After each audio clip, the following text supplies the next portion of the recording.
Dans cet épisode, on va essayer de dresser le guide ultime sur la cigarette électronique. Alors c'est un gros défi. Avec la panoplie de choix qui s'offre à vous, l'achat de cigarettes électroniques pour débutants est assez compliqué. Mais ce n'est pas tout. Vous ne comprenez pas du tout les termes utilisés. Vous souhaitez acheter une cigarette électronique et les différentes boutiques vous proposent des sticks, des pods ou encore des box, mais vous vous posez la question de savoir à quoi ça correspond, quelles sont les différences. Si vous ne comprenez pas à minima ce qu'il y a décrit sur la fiche technique du produit, ce n'est vraiment pas la peine de penser à l'acheter. Cela pourrait signifier que vous achetez une cigarette électronique sans savoir si elle vous convient. Quand on entend une cigarette électronique qui vous convient, cela signifie une cigarette qui s'adapte à votre dépendance, à votre niveau dans la vape, à votre budget, à votre forme idéale ainsi qu'à votre alimentation. Et oui, aussi votre alimentation. Tous ces critères sont très importants. Ils doivent être pris en compte dans le choix final. Un petit rappel, la cigarette électronique est différente de la cigarette classique puisqu'elle ne contient pas de tabac et ne produit pas de fumée. En effet, la cigarette électronique transforme du liquide en vapeur, ce qui est totalement différent. On va donc voir dans cet épisode, je vais vous faire découvrir tous les éléments à connaître afin d'avoir une cigarette électronique idéale pour vous et pas pour quelqu'un d'autre. Elle sera adaptée à vos besoins et vous n'aurez alors pas de mauvaises surprises. De nombreuses personnes désirent acheter une cigarette électronique chaque année. Or, il n'est pas toujours évident de choisir la meilleure cigarette électronique, celle qui vous correspond, qui rentre dans votre budget et qui sera fiable dans le temps. Il faut alors prendre en compte différents critères. D'abord, il faut trouver une cigarette électronique fiable à un prix raisonnable. Pour les petits budgets, vous allez pouvoir trouver la cigarette électronique pas chère, idéale. Mais pour ça, il faut réussir à trier parce qu'il y a beaucoup de modèles sur le marché. Certaines cigarettes électroniques peuvent sembler intéressantes avec un bon rapport qualité-prix, mais dans les faits, elles ne sont pas si bien que ça. Autre critère, les différents modèles de cigarettes électroniques haut de gamme. La cigarette électronique haut de gamme est un produit très demandé par les connaisseurs adeptes de e-cigarettes. Ces personnes désirent des finitions agréables et des réglages optimisés pour une expérience de vapotage authentique. Mais alors, où acheter sa cigarette électronique ? Eh bien, il existe de nombreux endroits où vous pouvez acheter votre cigarette électronique. Par exemple, vous pouvez vous rendre dans les supermarchés, les magasins high-tech, les magasins spécialisés dans le commerce de cigarettes électroniques ou encore des boutiques en ligne spécialisées qui proposeront des cigarettes électroniques.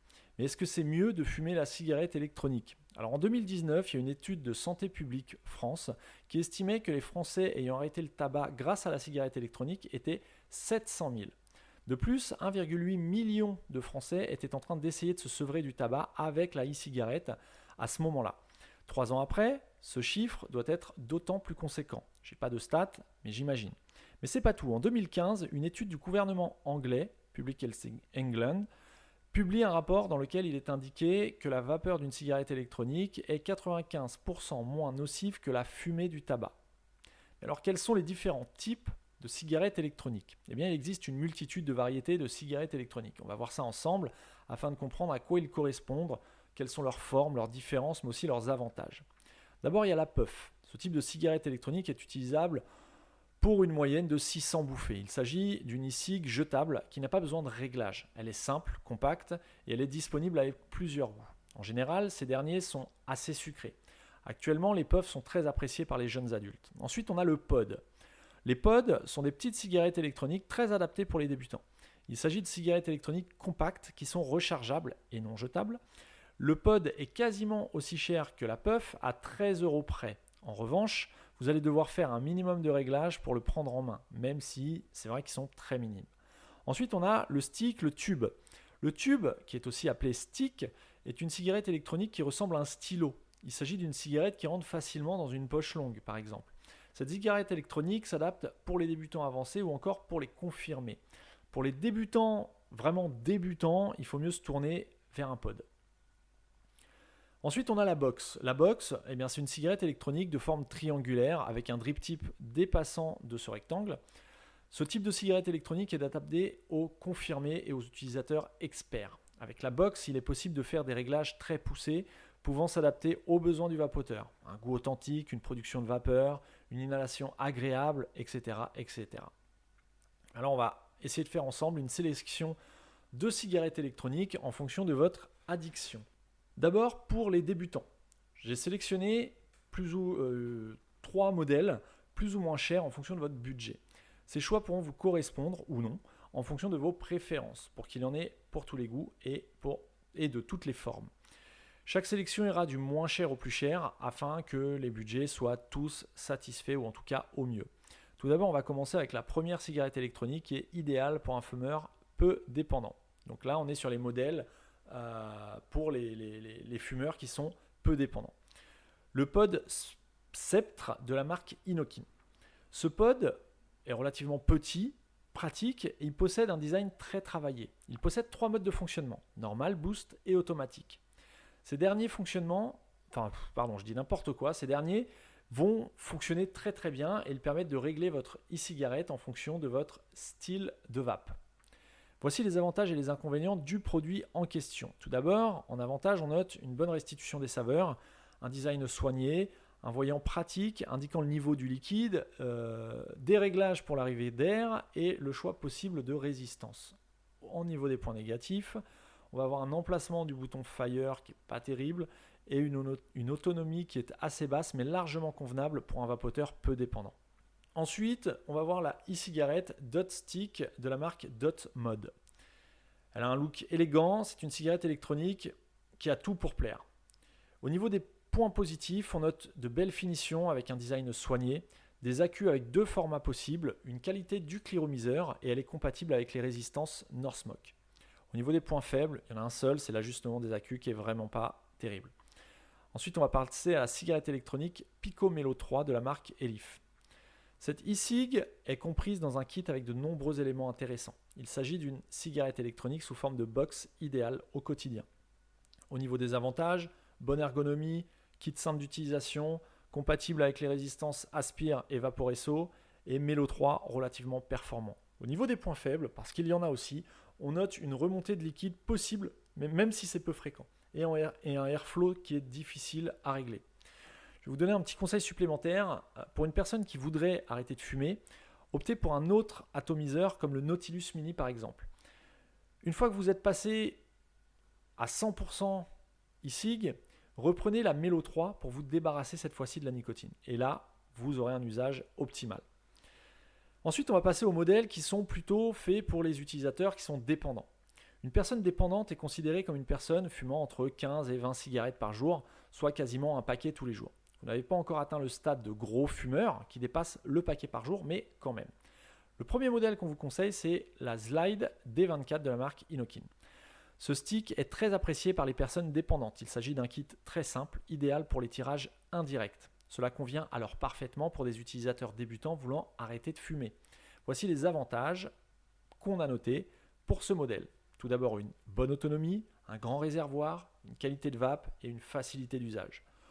Au niveau du point négatif qu'on a relevé, c'est le drip tip qui est propriétaire. Ensuite, on a la Pico 25 de la marque Elif. Cette petite box est très appréciée puisqu'elle est upgradable, c'est-à-dire que vous pouvez l'améliorer. Elle est évolutive. Ça signifie que vous pourrez démarrer en l'état et rajouter des choses par la suite. Ça peut devenir un bel investissement si cela ne vous dérange pas de vapoter avec le même matériel au fur et à mesure du temps et de votre expertise qui se développe dans la vape. Au niveau des points positifs, on note la performance, la vape aérienne, la cigarette électronique qui est le côté évolutif et le bon rendu des saveurs. 3 points négatifs, consommation élevée de liquide, diamètre restreint et petite contenance. On va passer ensuite au modèle qu'on vous conseille pour les utilisateurs très très dépendants. Pour des vapoteurs très dépendants, voici une sélection de cigarettes électroniques intéressantes. Ces dernières pourront vous procurer un hit important et durer toute la journée afin de ne pas la recharger constamment. D'abord, on a la box Gen S de la marque Vaporesso. Cette box est très intéressante pour un gros fumeur pour plusieurs raisons. Tout d'abord, l'autonomie est présente avec sa capacité d'alimentation qui comprend 2 accus de 18650. De plus, elle possède plusieurs modes qui peuvent s'adapter à votre style de vape. 3 points positifs, elle peut aller jusqu'à 220 watts, beaucoup de résistance compatible, large panel de type de vape. Au niveau des points négatifs, on va noter un sifflement du cliromiseur lors de l'aspiration, ce qui n'est pas forcément agréable à l'usage. Ensuite, on a le modèle qui est la Swag Box 2 de la marque Vaporesso. Cette box, un peu moins autonome et puissante que la précédente, est relativement appréciée. Plus adaptée pour les gros fumeurs débutants, cette cigarette électronique possède des possibilités de réglage très intéressantes pour optimiser son HIT. Au niveau des avantages, mode varié, contrôle de température efficace, bon diamètre pour les atomiseurs, compatible avec les résistances Energy Core et mode Power Eco. 2 points négatifs, gourmand en accu, contenance un peu juste selon les tests. On va maintenant voir les critères essentiels avant d'acheter sa cigarette électronique. Certains éléments sont essentiels si vous souhaitez vous lancer dans la cigarette électronique. Il faut considérer chaque point présent en dessous dans la suite de cet épisode. Tous ces critères doivent influencer votre prise de décision afin de faire le choix le plus optimal. D'abord, la dépendance à la cigarette. Il faut absolument prendre en compte la dépendance que vous avez actuellement avant de vous lancer dans la cigarette électronique. Si vous êtes un fumeur très léger, vous pouvez ne pas passer par la cigarette électronique. Essayez avant les méthodes naturelles et ensuite optez vers une e-cig peu cher si ce n'est pas concluant. Vu que vous n'êtes pas énormément dépendant, vous devrez vous débarrasser plus facilement de votre dépendance à la cigarette électronique. Et ainsi, inutile de dépenser énormément dans la cigarette électronique. En revanche, si vous êtes un utilisateur modéré ou très régulier, vous pouvez vous lancer dans la cigarette électronique. Les utilisateurs très réguliers peuvent même opter pour un patch en plus de cette première solution. Plus vous fumez, plus l'autonomie de la batterie ou de l'accu sera importante. Mais ce n'est pas le seul élément important. Il ne faut pas choisir une cigarette électronique trop puissante si on se lance dans la cigarette électronique. Effectivement, la cigarette électronique puissante va s'adapter surtout pour des vapoteurs confirmés. En ce qui concerne la e-cig pour débutants, la e-cig idéale pour les débutants, il faut que les réservoirs tournent entre 10 et 30 watts en termes de puissance avec un tirage assez serré, ce qui va favoriser l'inhalation indirecte. Ensuite, le choix de l'alimentation. La dépendance n'est pas l'unique critère à prendre en compte si vous souhaitez acheter une cigarette électronique. Il faut aussi regarder du côté de l'énergie. En effet, il existe 2 types d'alimentation de l'atomiseur. Soit la batterie ou encore les accus sont interchangeables. Découvrons alors ce qui convient le mieux à des débutants dans le monde de la cigarette électronique. Tout d'abord, la batterie est privilégiée pour les débutants puisqu'il s'agit du plus facile. La batterie est incrustée. Vous n'avez qu'à recharger votre cigarette électronique comme si c'était un téléphone, rien de plus simple. En revanche, quand votre utilisation de cigarette électronique s'affûtera, vous pourrez opter pour des accumulateurs. Il s'agit de petites piles rechargeables. Quand votre accu n'a plus de batterie, vous devez avoir des accus de secours. En revanche, l'avantage, c'est que le changement de l'accu va recharger l'e-cig instantanément. Dans le cadre de la batterie, il faut attendre qu'elle se recharge. Donc les accus, c'est vraiment très pratique. Pour démarrer, il est vivement conseillé d'opter pour une cigarette électronique avec une puissance mesurée entre 5 et 30 watts. Ensuite, quelle forme choisir ? Il existe 2 formes principales de cigarettes électroniques. Il existe des cigarettes électroniques sous forme de tube et d'autres sous forme de box, un bloc rectangulaire. Et ce n'est pas l'unique forme, il existe aussi une forme encore plus restreinte que ces 2 principaux modèles, on peut les appeler les pods. C'est une cigarette électronique assez petite. Il existe aussi des puffs, vous savez, les cigarettes électroniques jetables. Mais attention, il faut savoir que les cigarettes électroniques plus petites possèdent une autonomie moins importante, évidemment. Il faut alors opter pour une des 3 formes de cigarettes. Quel budget il faut prévoir quand on se lance dans le vapotage ? La cigarette électronique sera déjà beaucoup moins chère que votre cigarette classique. Un paquet de 20 cigarettes tourne autour d'une dizaine d'euros. Mais alors, combien ça coûte une cigarette électronique ? Si vous allez jeter un œil à l'infographie qu'on a mise sur notre site, on peut voir que la cigarette électronique sera déjà rentabilisée au bout du premier mois. On a considéré que le coût de la cigarette tournait autour de 70 € et les liquides reviendraient à 45 € par mois pour une consommation de 90 ml par mois environ. D'autre part, on a aussi calculé le coût de remplacement des résistances, au minimum 2 par mois, ce qui donne 8 € par mois et 32 € pour les 4 mois de résistance. Pour ce qui est de la cigarette classique, 23 paquets de cigarettes dans le mois, ça correspond à 230 € pour une consommation d'une personne qui va fumer 15 cigarettes par jour. Donc, la cigarette électronique revient moins cher que la cigarette classique. Est-ce qu'il faut opter pour des cigarettes électroniques jetables ? Ça, c'est la question qu'on peut se poser quand on démarre. La cigarette électronique jetable, qu'on appelle aussi puff, possède de nombreux désavantages et rentre autour de nombreuses polémiques. En revanche, ce produit est un réel avantage dans des situations particulières. La cigarette électronique jetable peut largement être utilisée si vous êtes débutant. Vous voulez arrêter de fumer, mais vous ne savez pas si la cigarette électronique va vous convenir. Passez à la puff et découvrez si c'est une méthode qui fonctionne sur vous. Vous n'aurez pas à investir sur un appareil électronique durable sur le long terme, recharger les résistances ou encore payer les liquides nécessaires. Il n'y aura qu'à consommer pour vous faire votre propre avis. Une autre question qui revient souvent, c'est de savoir s'il est possible d'acheter des cigarettes électroniques d'occasion. Il est possible de retrouver des cigarettes électroniques reconditionnées. Ces cigarettes seront remises en état afin qu'elles puissent servir une seconde fois, voire plus. En effet, de nombreuses personnes réussissent à se débarrasser totalement de la cigarette classique, de la nicotine ainsi que de la cigarette électronique. Une fois qu'ils sont arrivés à ce stade, la seule chose qu'il leur reste à faire, c'est de remettre leur appareil électronique dans les mains d'un professionnel. Ce n'est pas la seule raison qui pousse un composant ou une cigarette électronique entière à devenir un produit reconditionné. Le produit en question peut aussi avoir eu un emballage abîmé ou son film plastique, par exemple. Un ancien produit d'exposition ou encore une pièce qui a été remplacée, etc. etc. Le professionnel, lui, il va alors réaliser un contrôle de l'appareil. Il pourra ensuite le remettre en état, changer certaines pièces si nécessaire et le nettoyer à fond. Une fois toutes ces étapes réalisées, la cigarette électronique pourra être remise en vente. Le reconditionner, ce n'est pas la seule solution si vous souhaitez acheter une cigarette électronique d'occasion, même si ça reste la solution la plus recommandée. Vous pouvez aussi passer par des sites spécialisés dans la revente de matériel de vapotage d'occasion. Vous pourrez ainsi retrouver des petites annonces entre particuliers par exemple. L'un des sites les plus intéressants où poster une annonce, c'est eClop. Vous pouvez ainsi trier les petites annonces selon votre région afin de retrouver des cigarettes électroniques disponibles près de chez vous. En revanche, faites attention aux arnaques.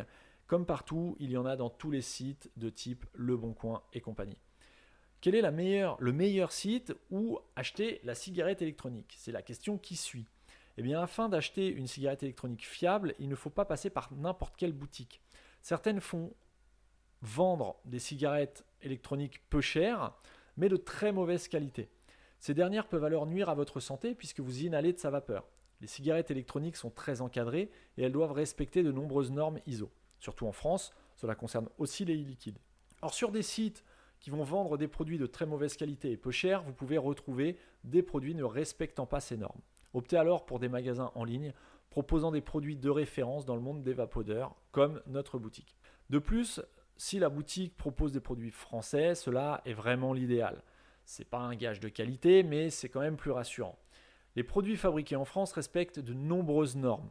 Vous prendrez moins de risques qu'en achetant sur des sites qui vendent des produits un petit peu random. Optez alors pour un site e-commerce comme notre site, barabrume.fr, qui vendent des cigarettes électroniques de marques connues avec un prix cohérent, de bons commentaires clients et un SAV, service après-vente, réactif. Une autre question est de savoir quand baisser la nicotine de sa cigarette électronique. Eh bien, il est vivement recommandé de faire une chose à la fois au sujet du sevrage de la cigarette. Tout d'abord, commencez par vous débarrasser réellement du tabac classique. Vous devez arriver à un point où vous ne fumez plus, vous vapotez. En effet, si vous essayez de baisser votre taux de nicotine alors que vous fumez toujours des cigarettes classiques, cela est très dangereux. Vu que la cigarette électronique ne vous donnera pas un hit assez fort, vous n'allez pas pouvoir combler votre dépendance. Vous aurez donc tendance à vous retourner vers le tabac. Une fois que vous arrêtez totalement la cigarette classique, vous pouvez enfin envisager à baisser votre taux de nicotine. Pour cela, il existe deux types de stratégies afin d'y parvenir. 1. Diminuer progressivement votre taux de nicotine.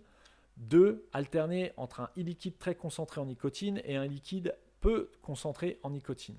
Pour une meilleure qualité du contrôle de votre taux de nicotine, il est vivement conseillé de vous tourner vers la fabrication de votre propre e-liquide. Vous pourrez ainsi contrôler précisément le taux de PGVG, le taux de nicotine ainsi que l'arôme, prononcé ou pas. Comment faut-il régler sa cigarette électronique? C'est une autre question qui revient souvent. Selon le modèle de cigarette que vous avez, vous aurez plus ou moins besoin de régler votre cigarette électronique. Avec un pod, les réglages sont peu nécessaires. En effet, ce dernier est un type de cigarette électronique petit, compact et sans réglages nombreux et complexes. C'est idéal pour les débutants en cigarette électronique. Il existe aussi d'autres formats, comme vu précédemment, comme les puffs, les mods et les box. Au sujet des puffs, cela ne nécessite aucun réglage puisque la cigarette électronique est jetable. Dans les cas des stick tubes, il y a la possibilité de retrouver plus de réglages ainsi que les vapoteurs puissent se faire plaisir en fonction de leurs besoins. Gérer la nicotine, l'inhalation, la température, la vapeur, les goûts, etc., etc. En termes de config, là où les réglages sont les plus complexes, ce sont avec les box. Ce type de modèle est plus adapté aux vapoteurs confirmés à experts. Voici une explication des réglages de base à connaître afin de comprendre un minimum le fonctionnement de votre cigarette électronique. Je cite. Tout d'abord, la cigarette électronique est composée de 3 éléments essentiels. La batterie pour alimenter, le cliromiseur ou atomiseur qui contient le réservoir ainsi que la cheminée pour rediriger la vapeur vers le drip tip, et la résistance qui permet de transformer le e-liquide en vapeur. Votre résistance est très importante, elle est composée d'un fil et d'un coton. Cette dernière s'exprime en valeur. Selon le chiffre, cela insinue que la résistance est adaptée à une inhalation indirecte, MTL, directe restrictive, RDL, ou directe, DL.